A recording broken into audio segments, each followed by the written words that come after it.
Welcome to the National Women's Fitness Academy podcast. We're here to talk about women's health, female hormones, body image, and all things health and fitness.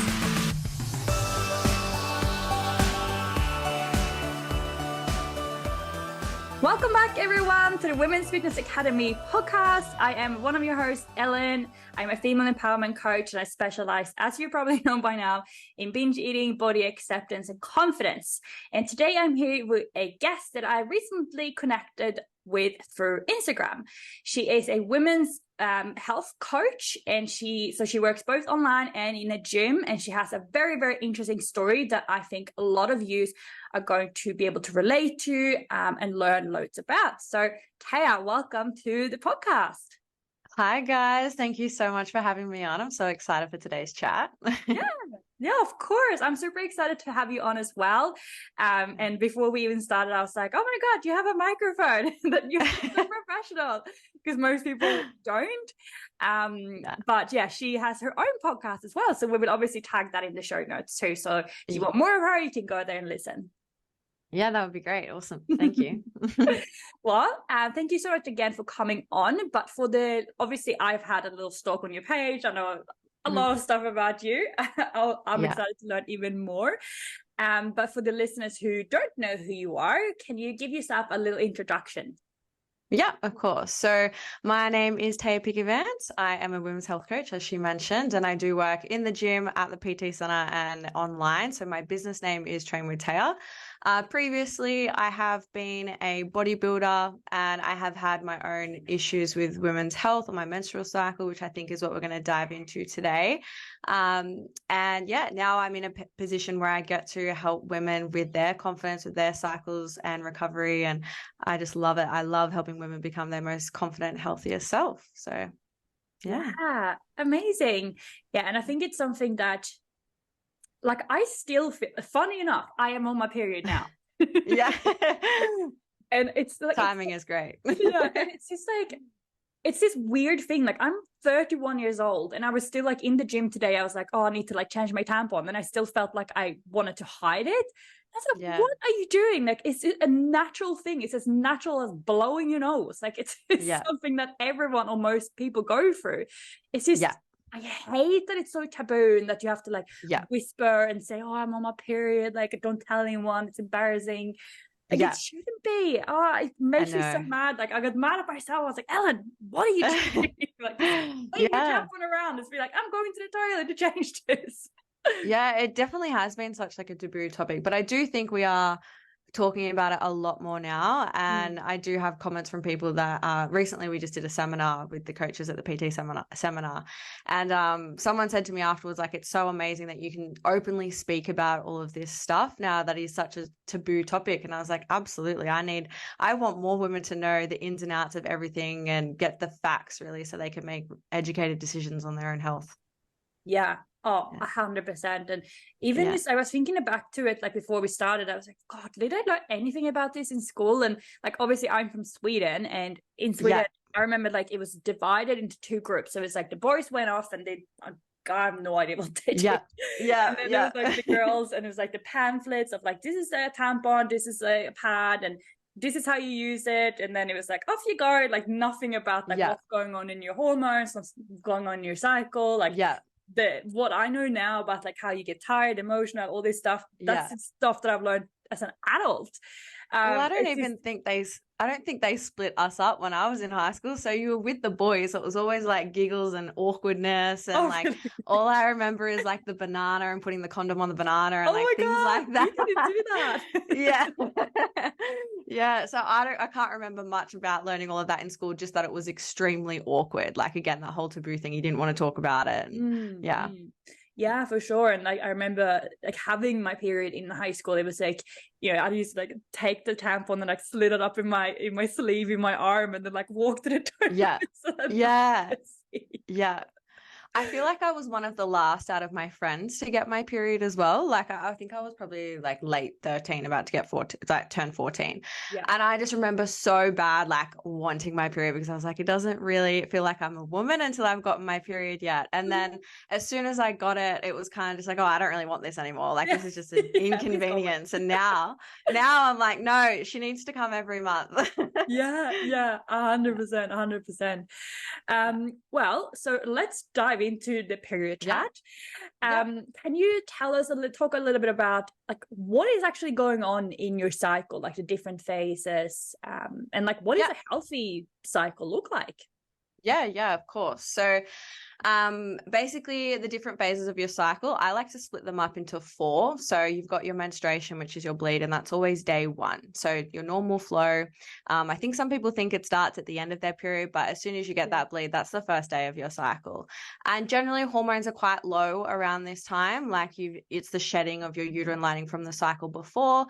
That's when women tend to experience that bloating, the PMS, maybe the acne, and we don't quite feel our best. So it's funny, but I will relate these to like seasons. So in winter, for example, we never really want to get out of bed. We're definitely antisocial.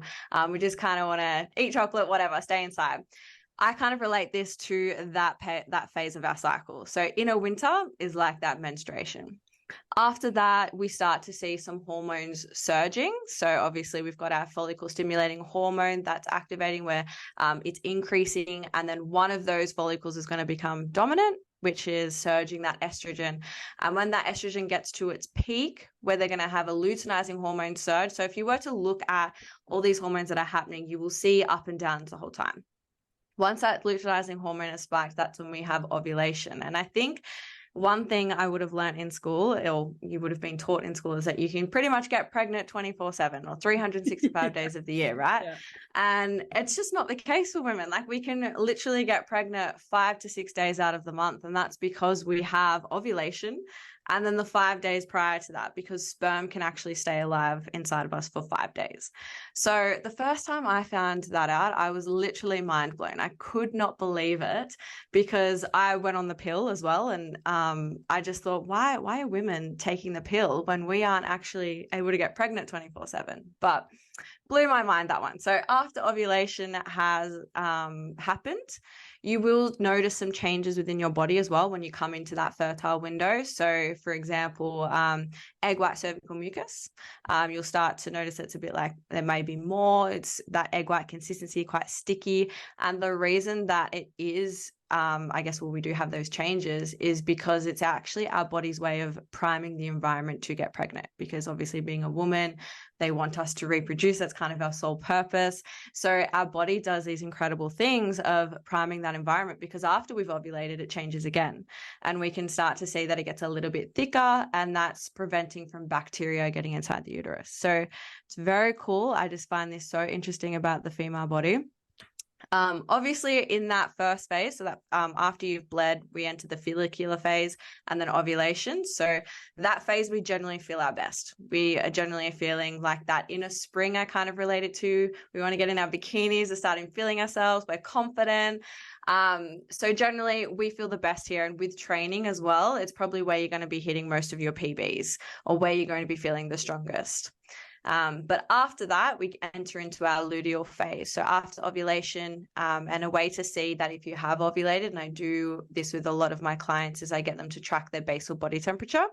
So after ovulation, you'll see a rise, usually by about at least 0.3 of a decimal point, and then it stays elevated.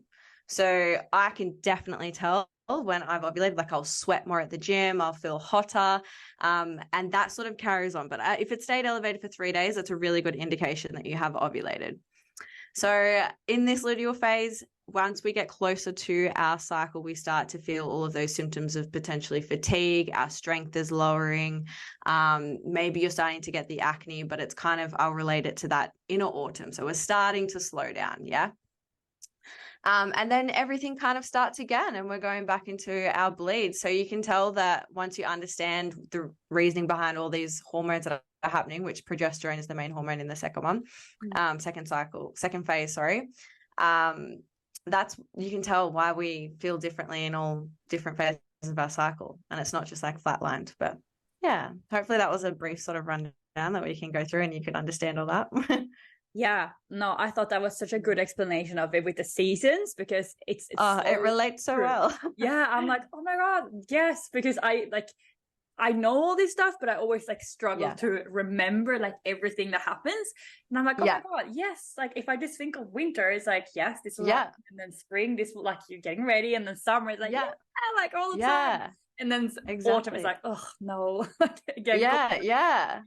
It relates so well. yeah, And I once you can love that. understand that, you can change, I guess, what you're doing in their daily life to sort of correlate with that. Like definitely with my girls with training, I'm not someone who says that you have to do different styles of training throughout their cycle, but more so just listen to their body and what is their capacity for that day. So generally when they're in that inner winter or coming up to their bleed is usually when I'll say, let's take a deload or let's strip the weight back. Let's just focus on technique, because they know that the week after they're generally going to be feeling pretty strong. So I'll have 6-week programs, and obviously everyone's cycle is completely different, and it may be week 3 that they have to take a deload, but they know that they're coming up to their cycle, they're warming up, they're just like, today's just not it, I'm just going to pull things back.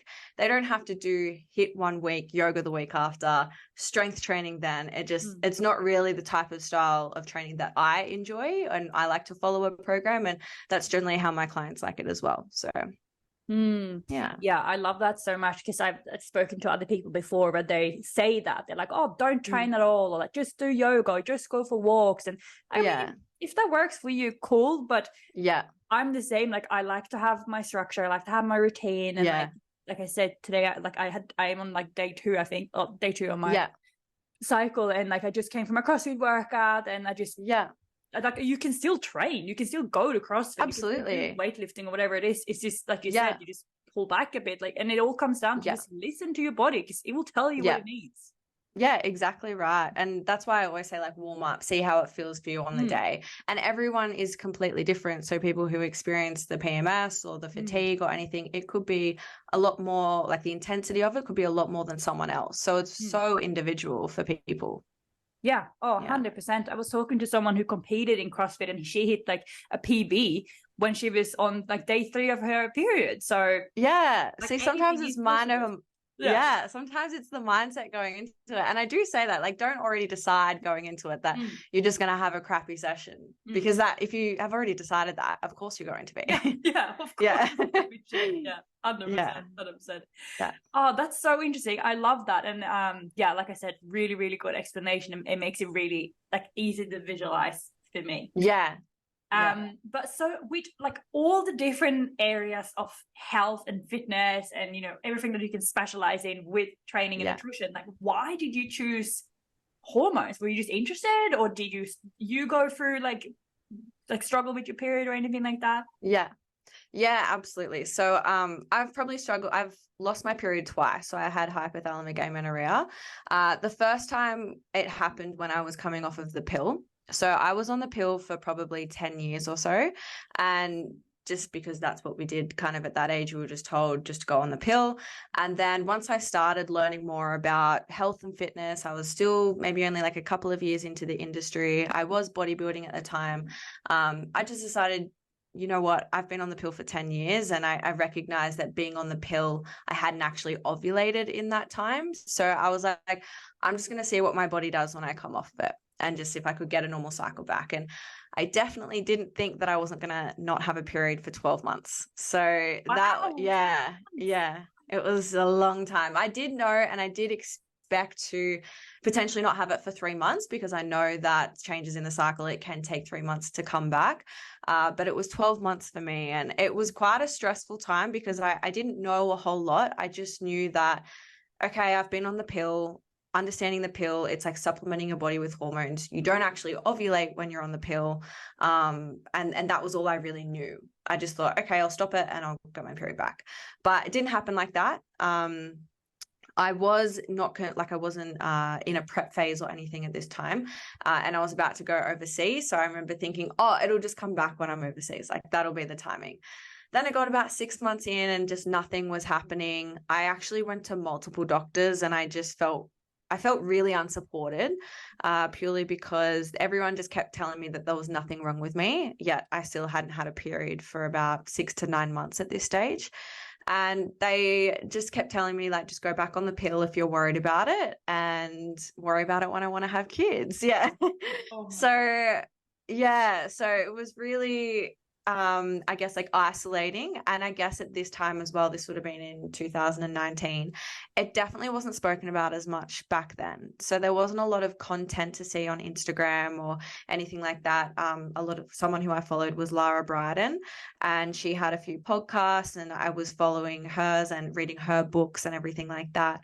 And so that's how I came to learn more about it, and I guess learn more about what my body needed at that time. But I also had a friend who was a naturopath, and she looked at my hormones and said to me, like, your hormones are really low. Like, this is why you're not getting a period. And I was like, well, why isn't any doctors like telling me this, or why aren't they like willing to help me? And it just felt very frustrating. So I pretty much was trying everything under the sun. I was taking Vitex, I was taking all of the herbs. I went to like a Chinese herbalist. I was getting acupuncture and taking all of the teas, and just nothing was like really quite working for me at this stage. I had competed that year. So to give you a bit of a timeline, I came off in early 2019. And then I was still on like really high calories around this time, but I didn't get it back. I competed in July, and then I still hadn't got it back. And then it got to like the end of the year, and I was still really struggling. And I had been to multiple doctors at this stage. So this is definitely what like piqued my interest in it all, because I was like, if I'm going to get this back, it just seems like I have to do my own research. Mm-hmm. So I just started listening to every podcast under the sun. I was reading all of the books. I was Googling everything, trying to find something that could help me. And in the end, I really just honed in on my nutrition and my training. I do recognize that I probably had some disordered sort of tendencies with like how I would approach training. So just to give you some examples, if at the time, like I have an Apple Watch, and at the time, if like the program before I hadn't burned enough calories, in my head, I hadn't worked hard enough. So I would then do an extra set or some Stairmasters, or I always had to get 10,000 steps, or I was very structured like with my eating, and there wasn't a whole lot of like flexibility outside of that sort of thing. So I really released the pressure off myself. Like there was a lot of internal stresses like coming, I guess, from myself as well, but I didn't really recognize it at the time. But basically I just released a lot of the pressure. I didn't really care if I didn't burn as many calories as before. I started enjoying meals out. If I didn't get 10,000 steps, I didn't get 10,000 steps. My training wouldn't go over an hour. Like I really started to look at like the outside factors instead of just trying to get a quick fix, as in like, can acupuncture help me? Can this help me? I really had to recognize that I had to change my lifestyle to be able to let my body feel safe enough to then have a period. So yeah, that was the first time. And I guess it was definitely a combination that time. It was definitely coming off the pill, my body not really knowing or not having to go through a normal cycle, or hadn't been through one since I was 14 or something. And then going through a competition prep, and then coming out of that and still being in that sort of restrictive mindset definitely wasn't allowing my body to feel safe enough, and wasn't allowing my body to produce those sex hormones to get my period. So yeah, so that was the first time that it happened, and definitely was what spiked my interest. And then I had it for a little over a year, and it was really regular. It was great. Like I didn't really have any issues. And that was one thing, like even when I did go to doctors when I was on the pill, I would say to them that I would get bad period pain, like when I was on the pill, and they would just tell me to skip it. So I didn't really see the importance of it when I was on the pill either. Like it just was so downplayed to me. Like no one really said like, oh yeah, it's kind of like your report card, like it's your fifth vital sign. So no one really gave me that importance until I started looking into it myself. The next time was when I was competing, and it was when COVID. So that was obviously, if you haven't followed my story, I got 2 of my shows cancelled. So I went to prep after 2019. I went to prep in 2020, which I did do because I definitely didn't think COVID was going to go for as long as it did. My first show got cancelled, and then I kind of came out of that a little bit. And then I went back into prep my second show got cancelled. So 2021 got cancelled. And then I came out of that again. So I was always like very much in and out of a comp prep and in and out of dieting. And then 2022 was when I finally got to compete. But that last sort of prep was when I had lost my cycle again. So it was just, again, so much stress on my body, and my body couldn't keep up with it. I'd put it through the ringer for like 2 years straight of just like constantly dieting, heavy training, a lot of exercise, a lot of cardio, low food and things like that. And it just said, I can't do this anymore. And so, yeah, I ended up prepping, did my national show in April of 2022. And then from then on, it was just Operation Get My Period Back, which was such an emotional journey that second time as well. Like really, really emotional for me, because this was something that it obviously, you can tell I'm passionate about it. I'd lost it before, so it was so important to me that I got it back. So the second time that I lost it, I held a lot of like guilt, and I held a lot of shame about that, because I was like, I'm so passionate about this, but I was so passionate about bodybuilding too that I'd had so many shows cancelled, and I just wanted to get to that stage. And in the mindset of the athlete at the time, I didn't really care about anything else. But coming out of that, when I had to sit with all of my emotions and recover and go through everything that I was, it was really heavy for me. So, but I'd still say now I wouldn't change anything that I went through, because I do believe that it's made me the person and the coach that I am today. And I've really had to work on my relationship with self, and who am I without bodybuilding, and what are my passions, and my I guess like my body image. Like I'm no longer the lean bodybuilder that I was, and I'm so happy where I'm at now. But there was definitely a lot of ups and downs throughout that whole journey. So long story, but that's definitely what got me into women's health. I never want women to go through what I did, or feel the way that I did when I was trying to search for answers. Oh, I love that so much. And thank you so much for sharing with us as well. And I think that so many people can relate to what you said about that being kind of your identity, like bodybuilding and holding on to that athlete role of, no, I need to prep for the show. I need to be lean. I need to go. And I've decided I'm going to compete. So I'm going to compete. And, not following through on that feels like you're failing. It's like if you sign up to, I don't know how many girls have said this to me, like, oh, I signed up to this meal plan or this coach, and I really want to follow through and like lose the weight, but like I keep binge eating on the weekends, or I feel like shit, or I've lost my period, or something's happened. And it's like getting to that point where like you're not failing because you stop something that's no longer serving you. And like if you want to make a new decision, turn your life around and do something else, like sign up to another coach, or stop bodybuilding, or stop dieting, or whatever it is, because your body is no longer helping you. It's literally telling you to stop. It's just your mind that's like, no, you need to keep going. Like if you stop doing this, you're failing.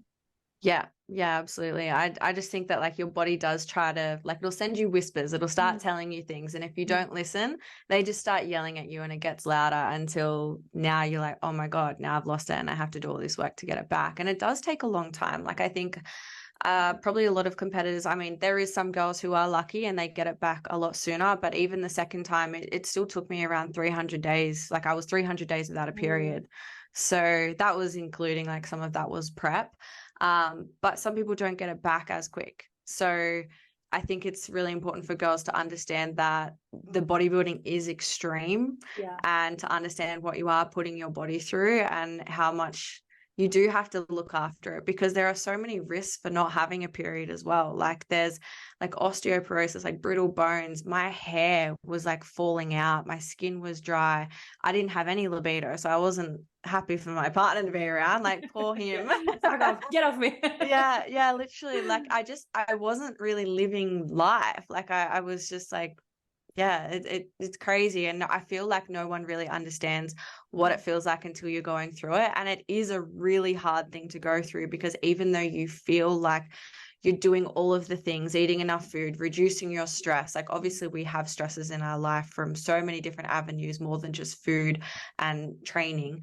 Even though you're trying to do all of the things, it's something that you just don't have a timeline on. It's something that you can't just say, do this for 3 months and you'll get this result. It's just not like that, and everyone is completely different. So like I said, some girls will get it back within maybe 3 months. Some girls might take 6 months, and it's just you've really got to understand, like, what is the lifestyle that you want? What is more important to you? For me, I won't compete again. I don't see myself competing again because my values have definitely changed. Like, I am probably a little bit older, probably a little bit wiser now, but I understand that, like, this is most important to me now, and the life that I'm living now, I'm so happy, like so happy. It's definitely taken a journey, but I'm like comfortable within myself. I enjoy training. I do it because I love it. It's not necessarily for aesthetics. Like, it's just so freeing, if that makes sense. Yeah, 100%. And I always say that the best teachers are the ones that've gone through it themselves. So even though like all those years were absolutely shit for you, and I can imagine what an emotional journey it would have been, like, fuck, like, even if my period is late for like a couple of days, I feel like I'm gonna explode. Like not having it for that long, it must have been, I can't even imagine. It must have been so weird. Yeah, it was. And it's funny you say that, the best teachers, but the girls that I help with now, a lot of them, not all of them, a lot of them are like ex-bodybuilders or are just in their off season, but others are just maybe girls who have also struggled with eating disorders or something like that in the past. And they'll say to me, they're like, you just know what I'm thinking before I've even said it. And I'm like, because I've been there, I've literally had all the same thoughts that you are having right now. Like, I know what you're putting onto yourself, and I know that you're putting all your worth into how you look or the stage or being an athlete or anything like that. But I'm definitely big on encouraging and just accepting who you are and accepting that there's more to you than just the stage or bodybuilding or anything like that. And that's really hard. Like you said, that identity thing, it's really, really hard. Yeah, it's absolutely, it's so hard to move on from that, and especially when it becomes such a big part of your life. And then like giving that up, it's like kind of like, well, if I'm not a bodybuilding athlete, then who am I? Exactly. Yeah. That was a big question that I had to really go through, and it was a big struggle for me months after I competed to say that I wasn't going to do it again, because I didn't know who I was without that. And even people who would meet me or know me, they would be like, oh yeah, Tayah, the bodybuilder. And I was like, well, am I not going to be relevant, or am I not going to be like a good coach if I'm not this? And there's all these like limiting beliefs that you just kind of like hang on to, and it keeps you small. And it takes a lot of work to overcome that. And I think that's sometimes the missing picture when people are recovering from HA or anything like that, because the reason you lose it is because the amount of stress that you're putting on your body. And that can be from training and nutrition, yes, from having low body fat, but it can also be just stress. Like, you don't have to be a competitor to lose your cycle.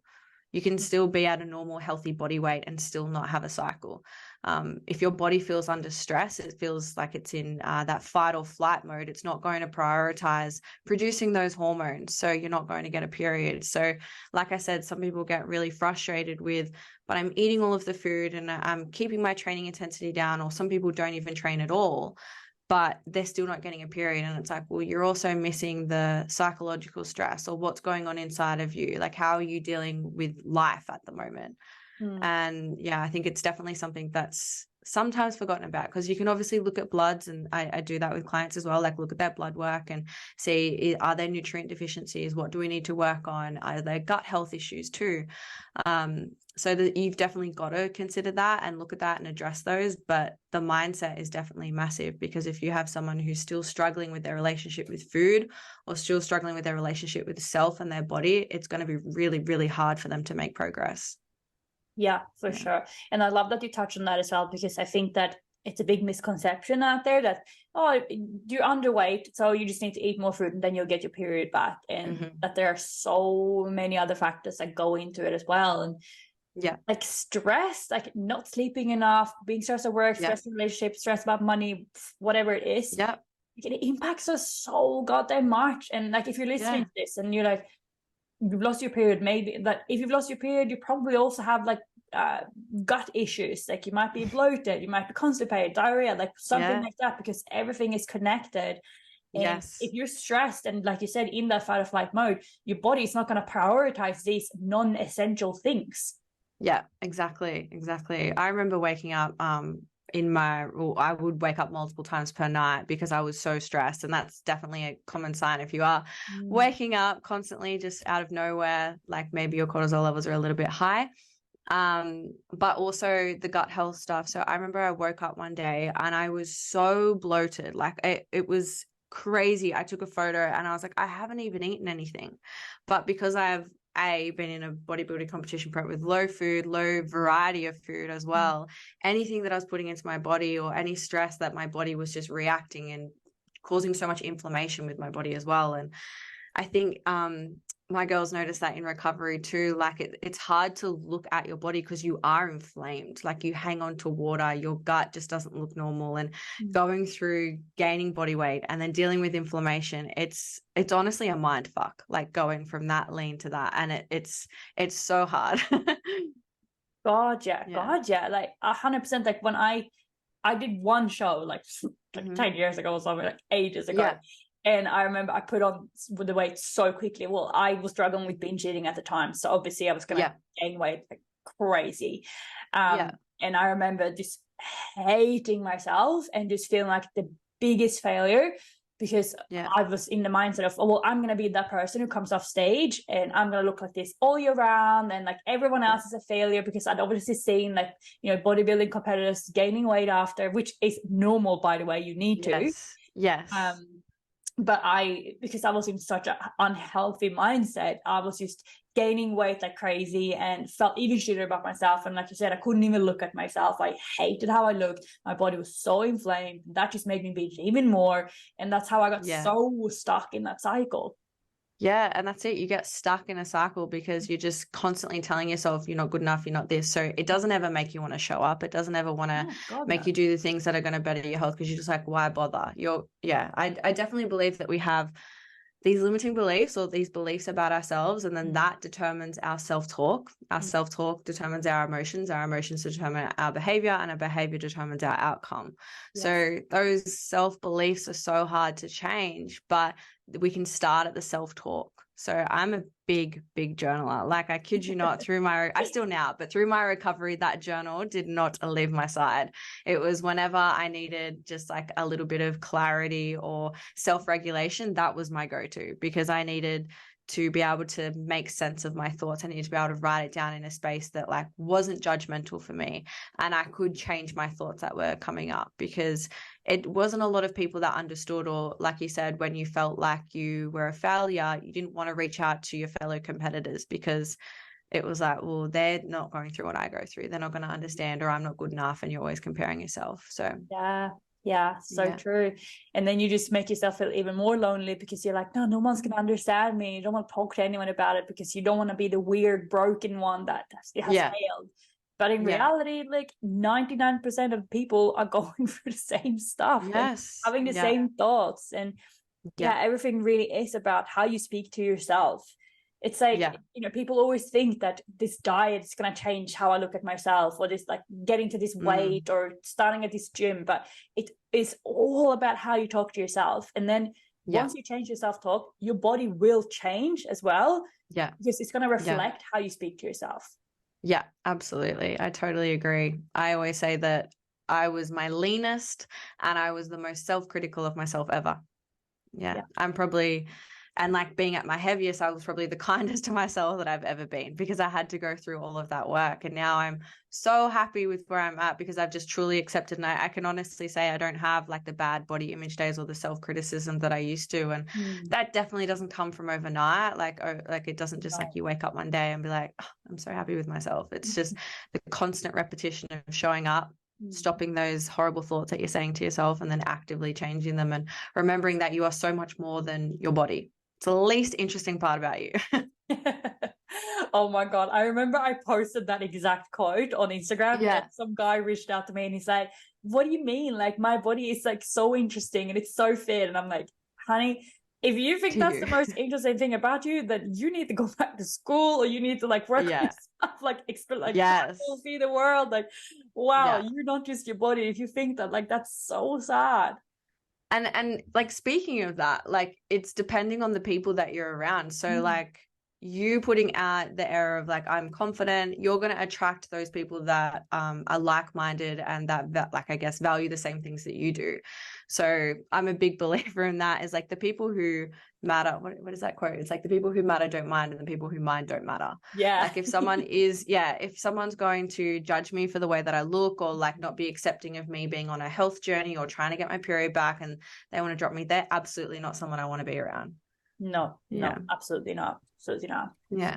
Right. So I understand this might be a bit difficult to give a good example of, but for people who are listening and they're like, well, I haven't had my period in this many months, my doctor's telling me to get back on the pill, like what should they do? Is there anything that they can look at now?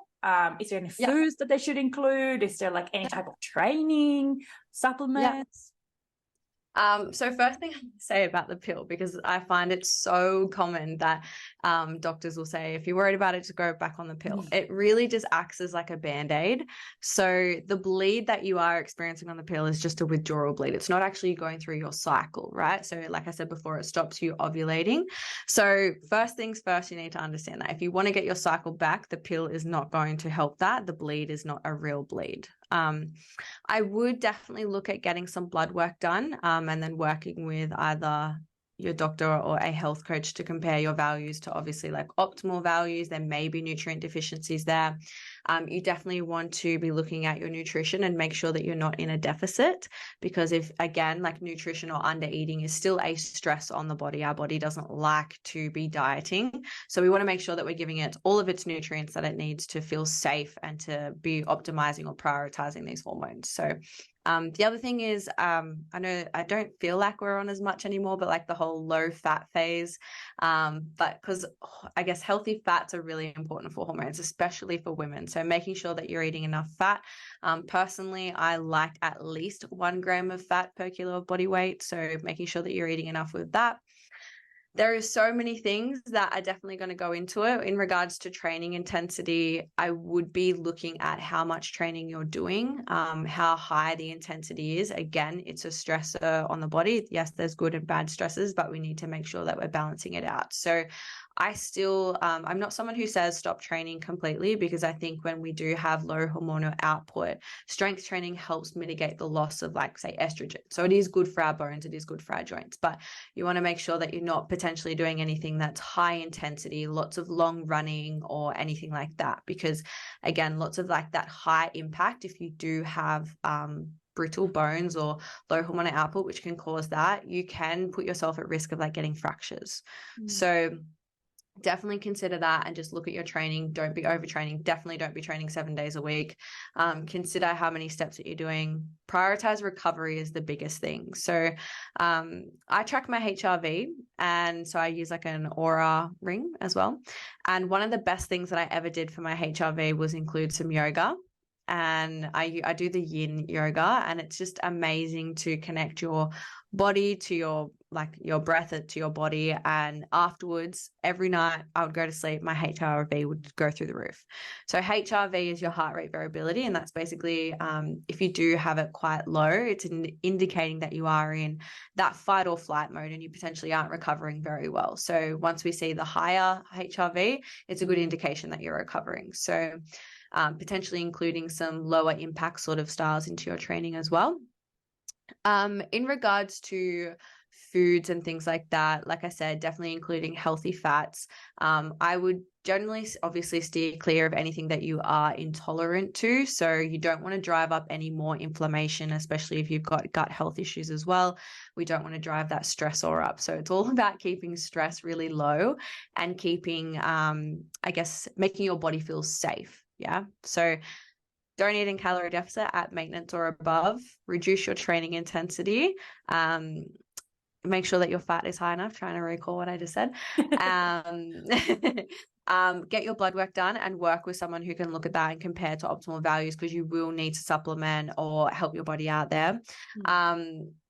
In regards to the mindset things, it totally depends on where you're at as well. Like you may need professional help to go work through some things, absolutely. But some things that really helped me, like I said, is yoga. I journaled a lot. I did a lot of journaling and really recognizing and sitting in the feelings.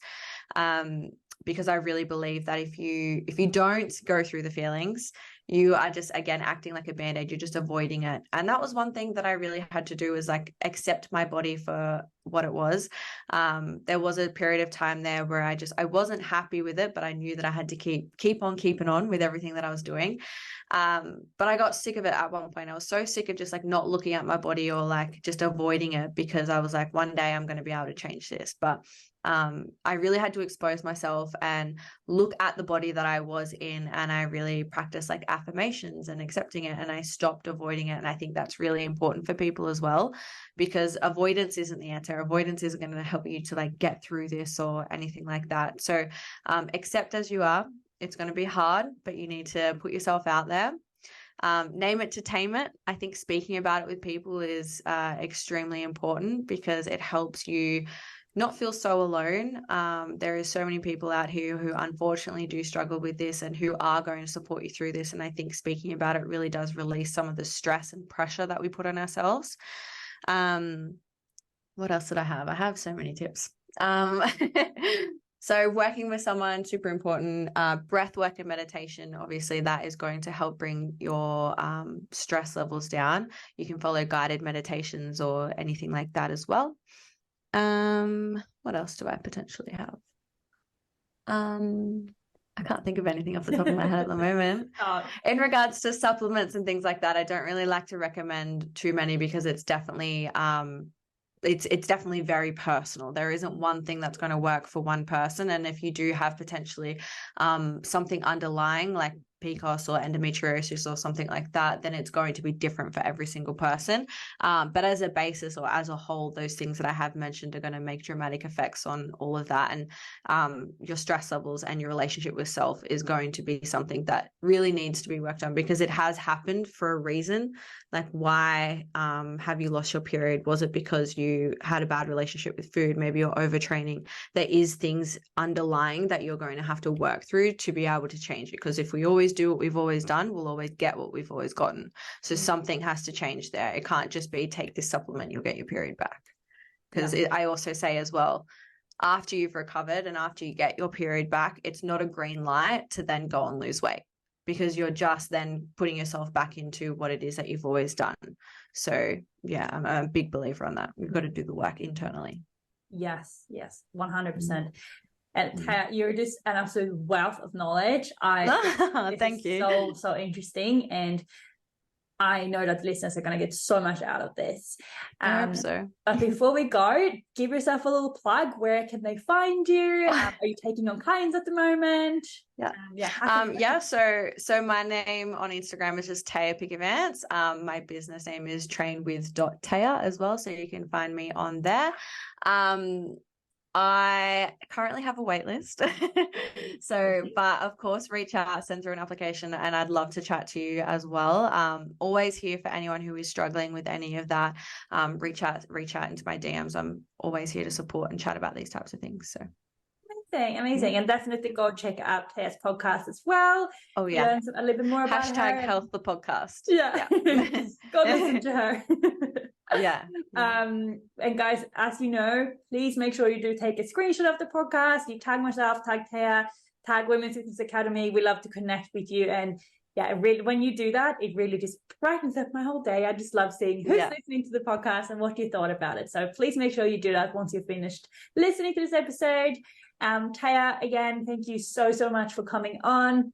It's been so good having you. And yeah, I've definitely learned a lot, and I feel like the listeners are going to get so much out of it. Awesome. Thank you so much. Thank you for having me on. Thanks, guys. I'll see you next week. Bye.